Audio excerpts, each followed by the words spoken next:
Okay na siya. So, ayan. Ayan natin dyan. So, ayan. Magagandang ating nakuha. Lalapat. Tapos, atin siyang iba-blanch. Siyempre, ang ating sibuyas, ginayat natin ng maliliit. So, i-blanch lang natin.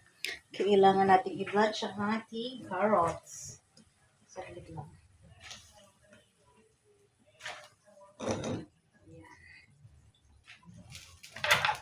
Para hindi siya mabalik.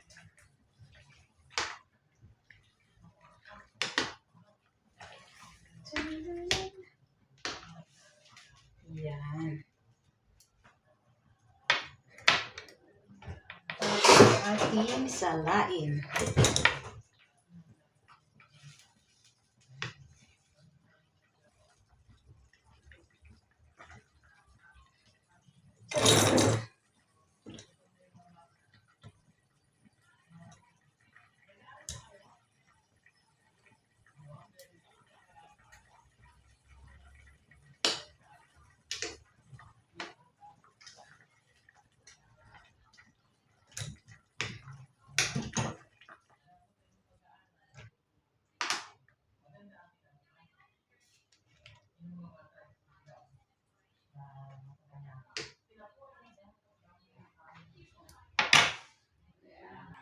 Yan, nagiinit lang tayo ng mantika para masarap. Yan, lagyan natin dito. Taran! Be careful lang at malamang sa titilamsik.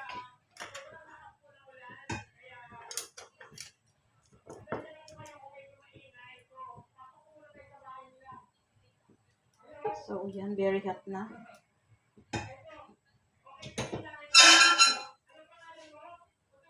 Ay, bismillah. Tapos saka natin siya ibabalot. Yan. Para may aroma.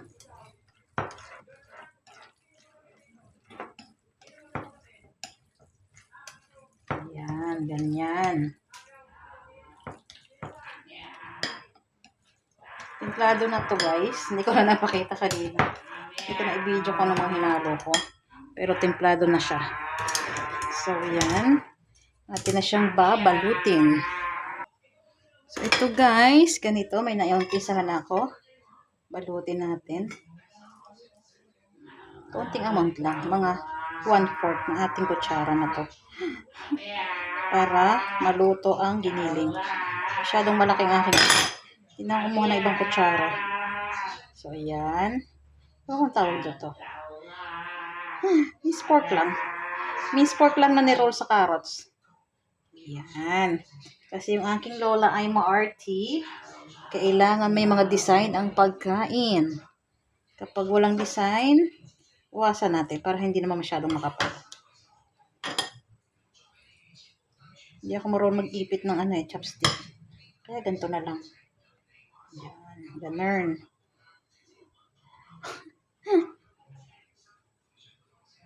Nakita ko lang kanina.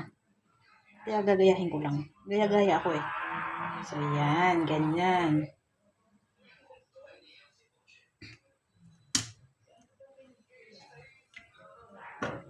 Iwasin lang natin ang dulo.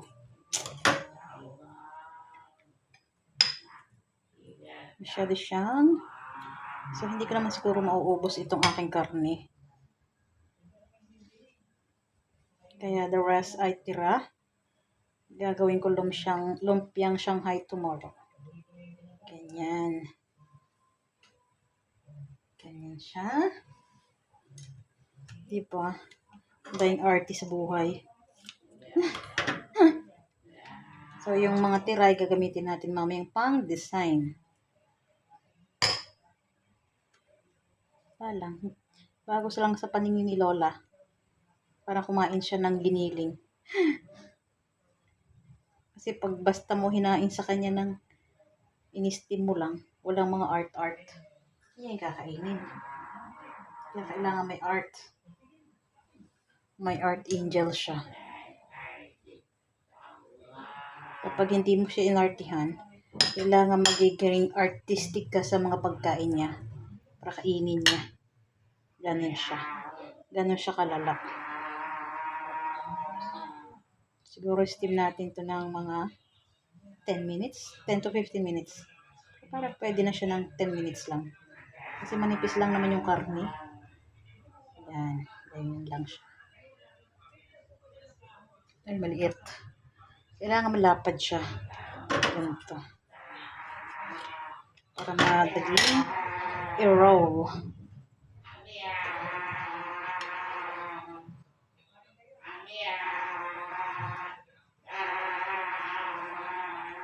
Masyado siyang maingay.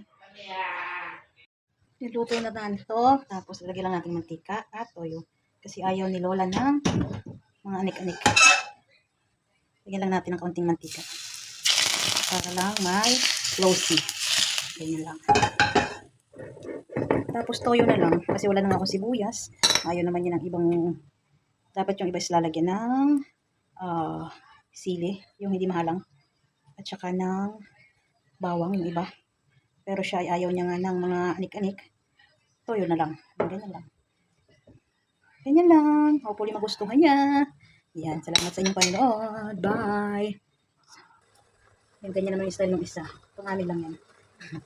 Guys, sa this video ay subukan natin magluto ng crab stick soup. Yan ang tawag dito. Nakita ko lang sa online. Meron tayong crab stick at meron tayong tofu at meron tayong salted egg. Yan, dito ay ang buo lang ay yung gitna. Isa lang gamitan natin at napakalat. Meron tayong sibuyas na dahon at luya. So, yan.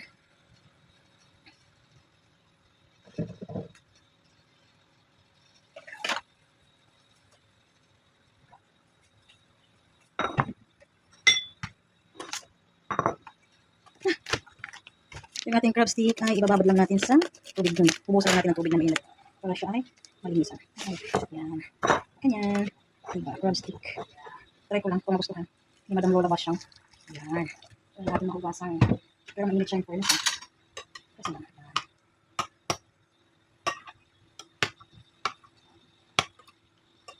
Tapos, tapos natin ang sabaw. Okay. So, yan. Kasi himay-himay lang natin. Yan. Para yummy-yummy. Yan. Sana magustuhan ng lola ko. Kita ko lang kanina. Dumaan sa aking scroll. Since umay na siya sa aking pinapakain, kaya try natin mag-isip na iba-iba. Medyo iba lang. So, hindi naman ito palagi. Kasi tofu at saka ano ito eh. Crab stick pa. Ayun pa. Ayun pa.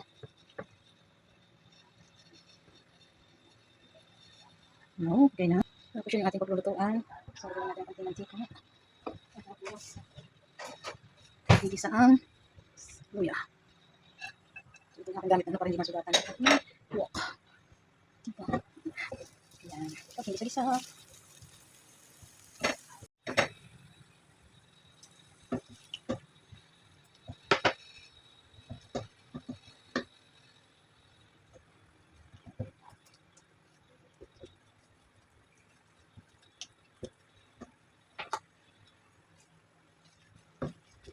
Isa-isa yan.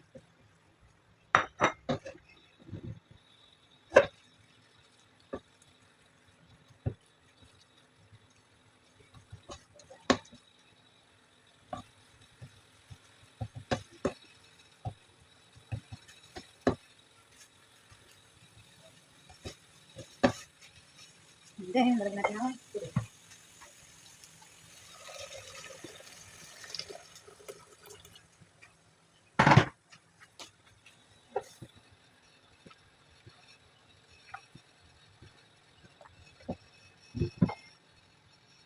Tapos yung tofu natin, isa lang yung ginamit ko. So, tumal lang natin. Tumal lang gamitan natin. Tumal lang yung tofu. Yan. Yan. Sana hindi madurog. Diba? Galing natin pang baka. Yan.